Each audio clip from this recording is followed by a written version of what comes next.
Hello friends, welcome to Radiant Competition Classes. और आज मैं आप लोगों के समक्ष विस्तृत जानकारी देने वाला हूं अंडमान और निकोबार द्वीप समूह के बारे में। इससे संबंधित जितने भी प्रश्न प्रतियोगी परीक्षाओं में पूछा जाता है, खास करके न्यू ट्रेंड को यदि देखा जाए तो कुछ ऐसे प्रश्न पूछा जाता है, मानिए कि आपने कभी पढ़ा ही नहीं, तो इसके लिए थोड़ा सा डीप स्टडी करने की ज़रूरत है। तो उसी उद्देश्य से आज मैं आप लोगों के समक्ष प्रत्येक राज्य और केंद्र शासित प्रदेश से संबंधित जितनी भी महत्वपूर्ण बातें हैं जो परीक्षोपयोगी है, मैं वीडियो के माध्यम से आप लोगों तक प्रस्तुत करूंगा। तो चलिए बात करते हैं अंडमान और निकोबार द्वीप समूह के बारे में। तो चलिए ये देखिएगा, अंडमान और निकोबार द्वीप समूह जो है ये भारत का एक केंद्र शासित प्रदेश है। ये बंगाल की खाड़ी के दक्षिण में हिंद महासागर में स्थित है। देखिए ये बहुत इंपॉर्टेंट है कि ये बंगाल की खाड़ी में हम लोग मार करके आ जाता है, जबकि ये बंगाल की खाड़ी के दक्षिण में हिंद महासागर में स्थित है। अंडमान और निकोबार द्वीप समूह में कोई ये बहुत पूछा जाता है कि कितने छोटे बड़े द्वीप है, तो 572 छोटे बड़े द्वीपों से मिलकर बना है, जिसमें कुछ ही द्वीपों पर लोग रहते हैं। इसकी राजधानी पोर्ट ब्लेयर है, ये आप जानते हैं। उसके बाद देखिएगा, भारत का यह केंद्र शासित प्रदेश हिंद महासागर में स्थित है और भौगोलिक दृष्टि से दक्षिण पूर्व एशिया का हिस्सा है। यह इंडोनेशिया के आचेह के उत्तर में 150 किलोमीटर पर स्थित है तथा अंडमान सागर से थाईलैंड और म्यांमार से अलग करता है। आपको पूछेगा थाईलैंड और म्यांमार से अलग करता है कौन? अंडमान सागर। उसके बाद देखिए, दो प्रमुख द्वीप समूहों से मिलकर बने इस द्वीप समूह को 10 डिग्री उत्तरीय अक्षांश पृथक करती है, जिसकी उत्तर में अंडमान द्वीप समूह और दक्षिण में निकोबार द्वीप समूह। तो ये क्वेश्चन बहुत पूछा जाता है कि अंडमान और निकोबार के बीच कितना डिग्री चैनल है, तो 10 डिग्री चैनल है दोस्तों, ये भी बात आप याद रख लीजिएगा। उसके बाद इस द्वीप समूह के पूर्व में हिंद महासागर और पश्चिम में बंगाल की खाड़ी स्थित है और द्वीप समूह की राजधानी पोर्ट ब्लेयर एक अंडमानी शहर है। 2011 की भारत की जनगणना के अनुसार यहाँ की जनसंख्या 3,79,944 है, जिसमें 2,02,330 यानी कि 53.25% पुरुष तथा 46.75% महिलाएं हैं। लिंगानुपात प्रति 1000 पुरुषों पर 878 महिला है। केवल 10% आबादी ही निकोबार द्वीप में रहती है। पूरे क्षेत्र का कुल भूमि क्षेत्र लगभग 8,249 वर्ग किलोमीटर या 2508 वर्ग मील है। अन्य नाम यदि देखा जाए, अन्य भारतीय भाषाओं में नाम बांग्ला में देखिएगा, ये आप लोग पढ़ लीजिएगा। उसके बाद देखिएगा, नामकरण की बात है। अंडमान शब्द मलय भाषा के शब्द हांदुमन से आया है। आपको पूछा जा सकता है, ये नया ट्रेंड आया है कि कैसे क्वेश्चन पूछेगा, अंडमान शब्द किस भाषा का शब्द है, तो ये देखिएगा मलयालम भाषा का शब्द है और ये हांदुमन से आया है, जो हिंदू देवता हनुमान के नाम का परिवर्तित रूप है। निकोबार शब्द भी इसी भाषा से यानी कि मलय भाषा से ही निकोबार शब्द भी लिया गया है, जिसका अर्थ नग्न लोगों की भूमि होता है। आपको इसका शाब्दिक अर्थ भी पूछा जा सकता है कि निकोबार शब्द का शाब्दिक अर्थ क्या होगा, तो नग्न लोगों की भूमि।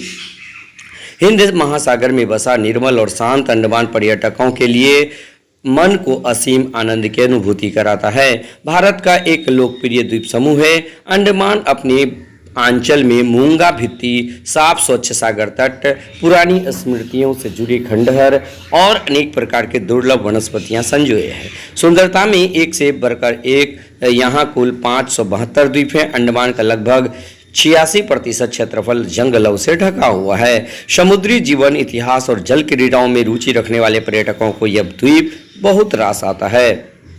अब एक बार इसको थोड़ा सा इसमें संक्षिप्त में देख लेते हैं कि भारत का केंद्र शासित प्रदेश राजधानी पोर्ट ब्लेयर है। सबसे बड़ा शहर पोर्ट ब्लेयर है। जनसंख्या 3,80,581, जनघनत्व 86 व्यक्ति प्रति वर्ग किलोमीटर, क्षेत्रफल 8,249 वर्ग किलोमीटर, झीलें 3 हैं, राजभाषा हिंदी और अंग्रेजी है। गठन 1 नवंबर 1956 और प्रशासक देखिएगा, इसमें उपराज्यपाल होता है तो एडमिरल देवेंद्र कुमार जोशी।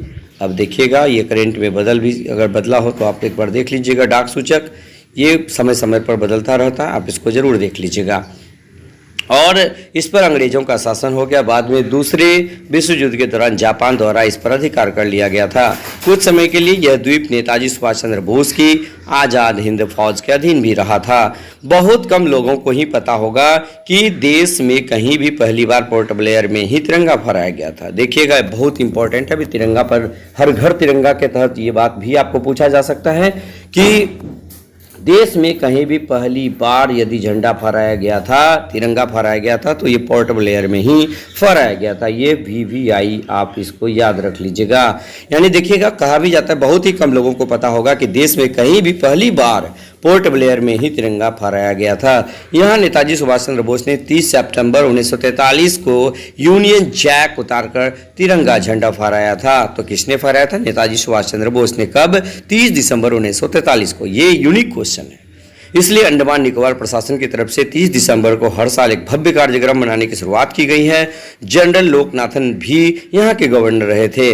1947 में ब्रिटिश सरकार से मुक्ति के बाद यह भारत का केंद्र शासित प्रदेश बना था। ये लेके वहाँ का अंडमानी युगल।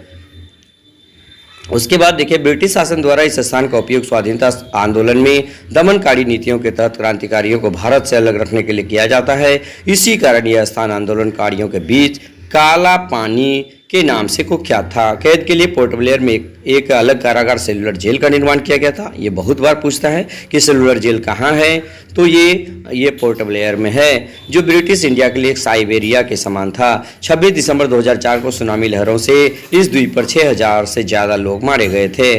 जिले देखिएगा, 3 जिले हैं, उत्तर और मध्य अंडमान जिला, दक्षिणी अंडमान जिला और निकोबार जिला। अब जैसे देखिएगा, सेलुलर जेल, ये वेरी वेरी इंपॉर्टेंट है कि ये पूछता है कि सेलुलर जेल कहाँ है, तो अंडमान निकोबार में है। आप इसका फोटो यहाँ पर देख सकते हैं, ये सेलुलर जेल है। उसके बाद देखिएगा, अंडमान निकोबार द्वीप समूह का यहाँ पर मैप दिया गया है। आप इसे आसानी से देख सकते हैं, समझ सकते हैं। उसके बाद कर अंग्रेजों द्वारा भारत के स्वतंत्रता सेनानियों पर किए गए अत्याचारों के मूल गवाह इस जेल की नींव 1857 में रखी गई थी। इस जेल के अंदर 694 कोठरियां हैं, यानी सेलुलर जेल की बात हो रही है। इन कोठरियों को बनाने का उद्देश्य बंदियों के आपसी मेलजोल को रोकना था। ऑक्टोपस की तरह 7 शाखाओं में फैली इस विशाल कारागार के अब केवल 3 अंश बचे हैं। आपको पूछा जा सकता है कि सेलुलर जेल की तुलना किससे की जा सकती है, तो ऑक्टोपस से की जा सकती है। कारागार की दीवारों पर वीर शहीदों के नाम लिखे हैं। यहाँ एक संग्रहालय भी है, जहाँ उन अस्त्रों को देखा जा सकता है जिनसे स्वतंत्रता सेनानियों पर अत्याचार किए जाते थे। अब देखिएगा, कुछ महत्वपूर्ण चीजें जो वहां पर पाई जाती है। कार्बिन कोव समुद्र तट, ये अति महत्वपूर्ण सवाल है, आपको पूछा जा सकता है।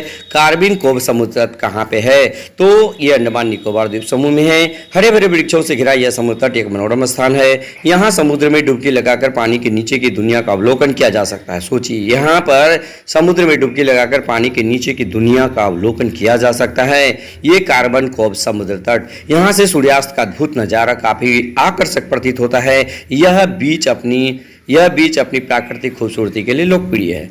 उसके बाद रोस द्वीप, आपको पूछा जा सकता है कि रोस द्वीप कहाँ है, तो ये अंडमान निकोबार में है। आप इसका फिगर यहाँ पर देख सकते हैं। उसके बाद इसका नाम नेताजी सुभाष चंद्र बोस द्वीप है वर्तमान में, यानी रोस द्वीप का ही नया नाम नेताजी सुभाष चंद्र बोस द्वीप है। ये अंडमान निकोबार में है। ये द्वीप ब्रिटिश वास्तुशिल्प के खंडहरों के लिए प्रसिद्ध है। रोस द्वीप 200 एकड़ में फैला है। फिनिक्स उपसागर से नाव के माध्यम से चंद मिनटों में रोस द्वीप पहुंचा जा सकता है। सुबह के समय यह द्वीप पक्षी प्रेमियों के लिए स्वर्ग के समान है।